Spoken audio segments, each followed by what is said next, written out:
Good morning, everyone. Thanks for joining us on this webinar for testing Bacnet IP and MSTP. It's roughly about 17 minutes to presentation, and we can get to any questions at the end. Hello and welcome to today's webinar. Today we will look at how to test Bacnet IP and MSTP prior to on-site installation. Let's look at our agenda for today. We will start with a quick review of Bacnet. We will then discuss what you need for testing for both Bacnet IP and Bacnet MSTP. There will be demonstrations throughout, and we will finish with a Q&A session. Bacnet stands for Building Automation and Control Network. Bacnet allows for building management systems to interface with a wide variety of equipment from multiple manufacturers and has become the standard for many building automation networks worldwide.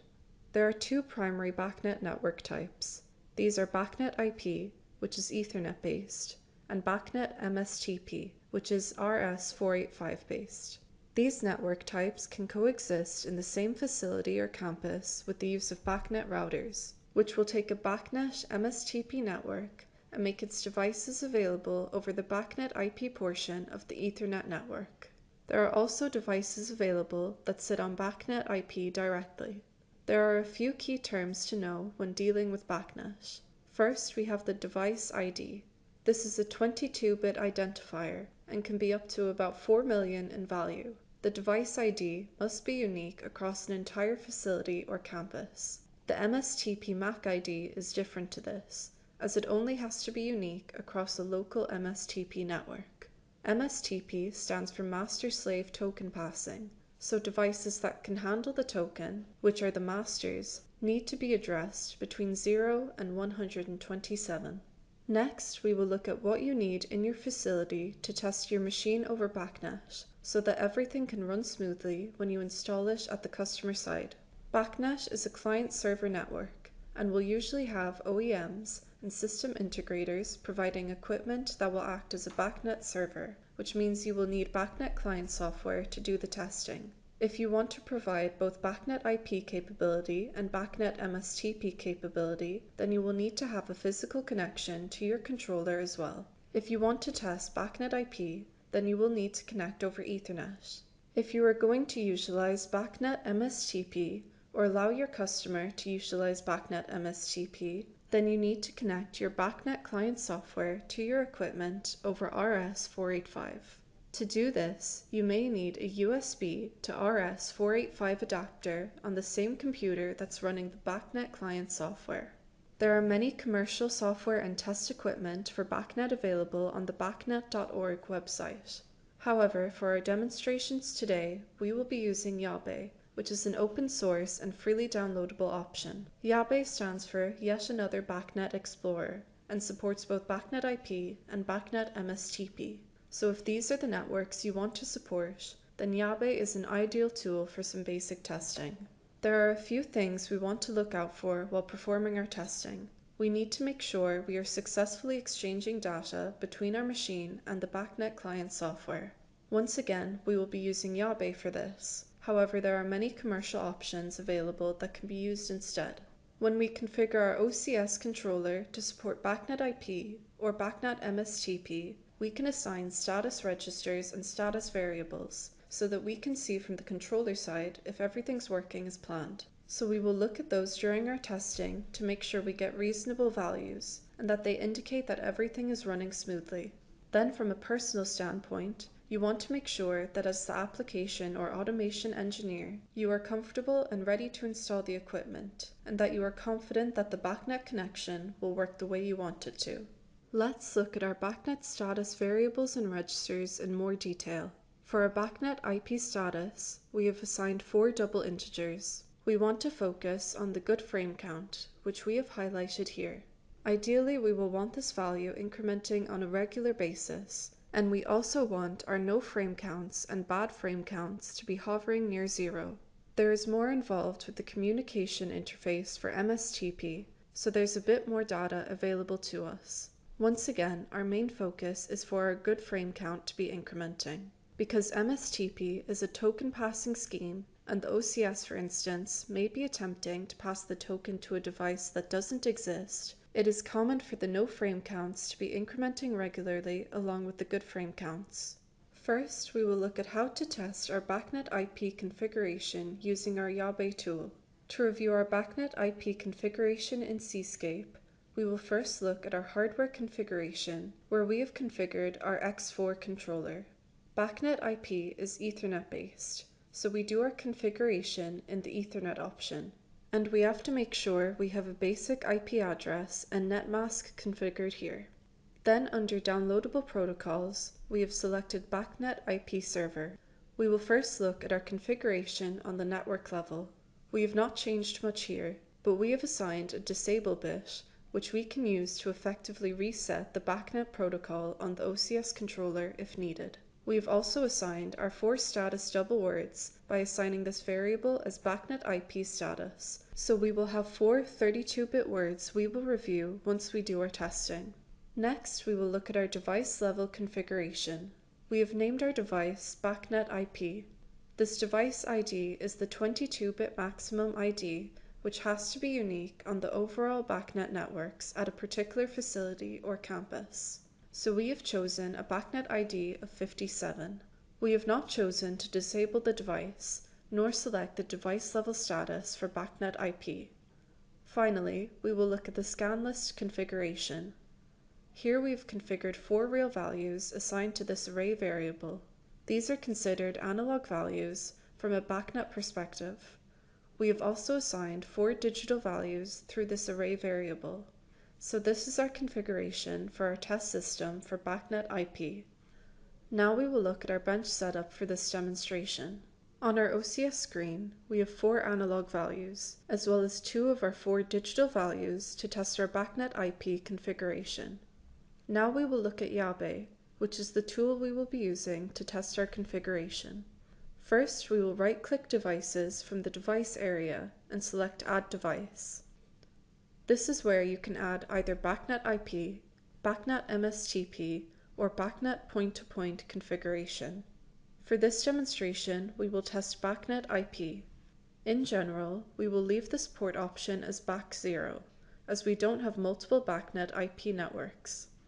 The local endpoint is the IP address of the computer running Yabe, not the OCS. So we will select Add Here, and our OCS is found under Added Devices.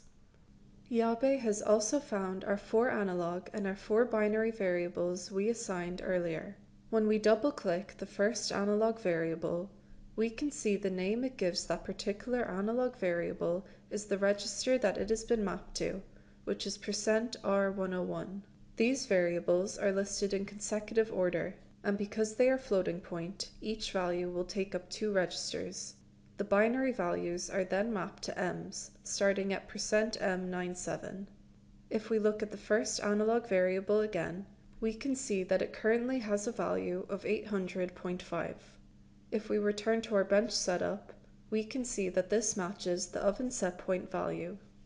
We will change this to 799 and then return to Yabe. We can see our value hasn't changed here yet. For this value to update, we have to double-click on another variable and then return to our first variable. Alternatively, if we right-click on our variable from our list, we can set up a subscribe, which allows us to choose how often in seconds we want to continuously poll for that particular object. So we will set this to 3 seconds. We will return to our bench setup and switch the oven set point value back to 800. Now when we return to Yabe, within 3 seconds, we can see under subscriptions that our value has changed back to 800.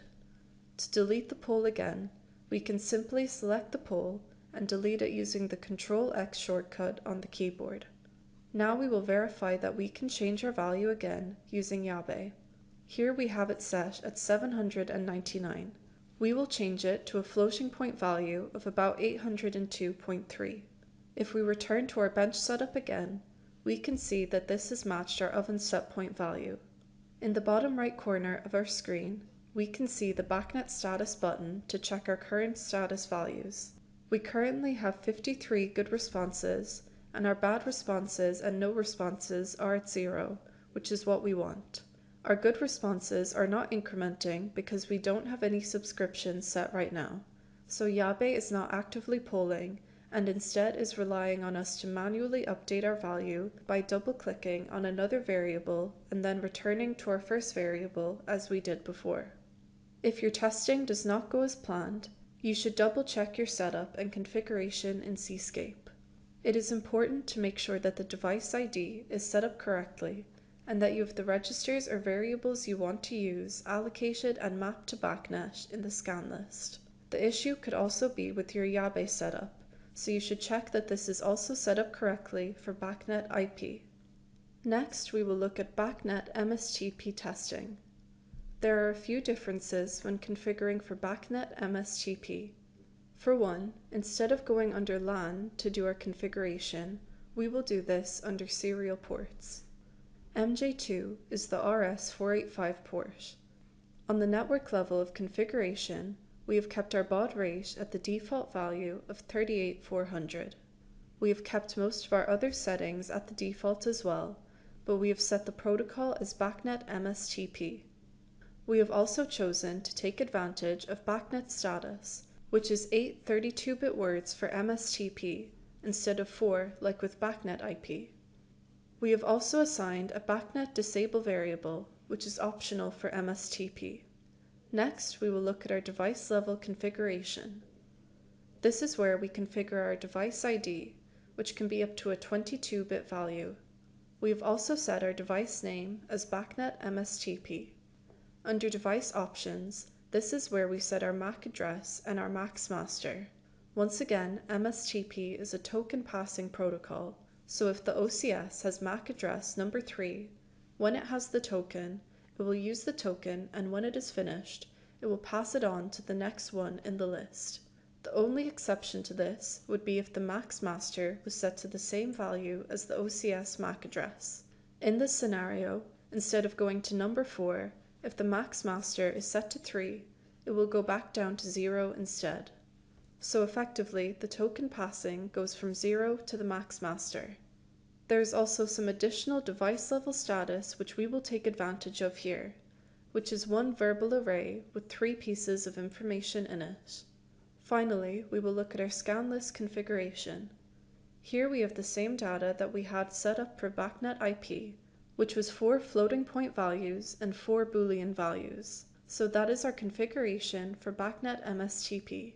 Next, we will look at our Yabe setup. Same as we did before, we start up here in the device panel, right-click and select Add Device. However, this time our configuration will be done through here. Because we are not just communicating over Ethernet, we need to have a physical RS485 connection with our test unit. In this case, we are using a USB to RS485 adapter that after installation is mapped by Windows to COM7. We will stay with the default value of 38400 baud here. The source address is the address of Yabe, which can be anywhere between 0 and 127. The MAX master here tells Yabe that the highest master address is 3. Now we will select Add to add the device. We can see that we are getting a lot of free devices on the tree, and after a few seconds we can see our X4 controller listed with the device ID of 57. These are all MAC addresses that have been scanned, and they're showing here as being free because there are no devices that are utilizing those particular addresses. Now we will look at our X4 controller in more detail. Just like we had for Bacnet IP, we have our 4 analog values and our 4 binary values. If we double-click our first analog value, we can see that the current value is 802.3.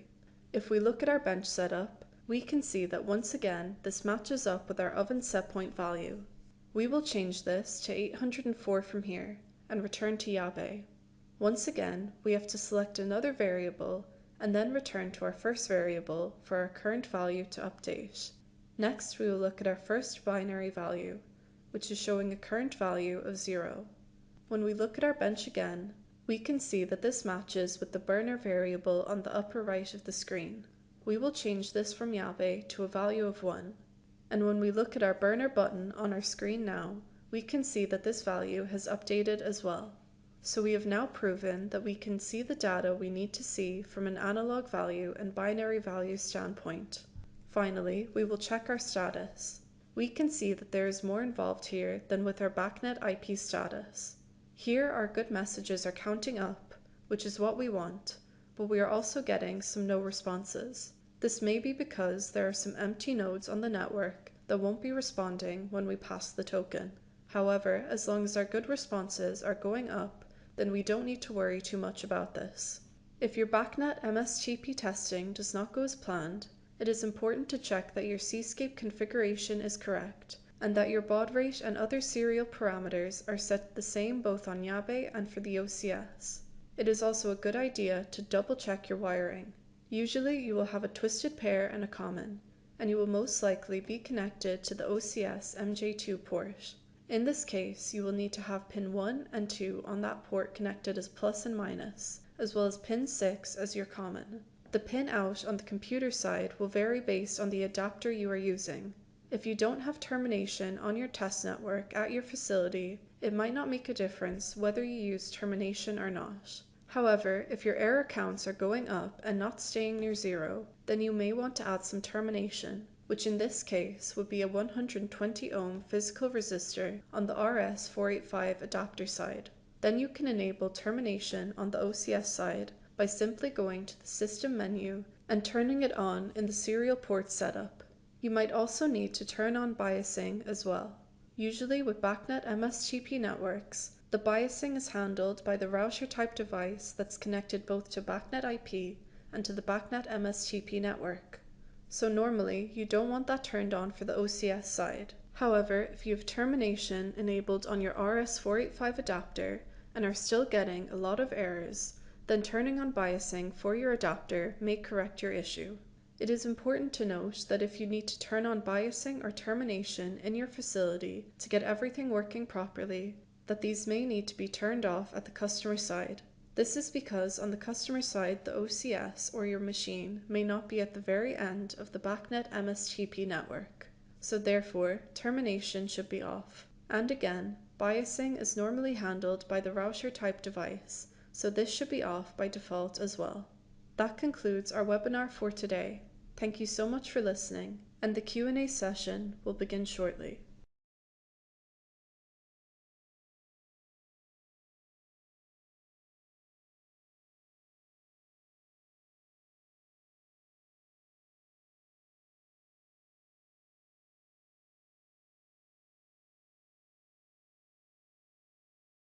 Okay, so next week we have some tank volume function blocks. The registration link is there, and we have the webinars leading all the way up into the middle of next month as well. I'm not seeing any questions in on that, so I think we can leave it there. Thank you all very much, and we'll see you next week.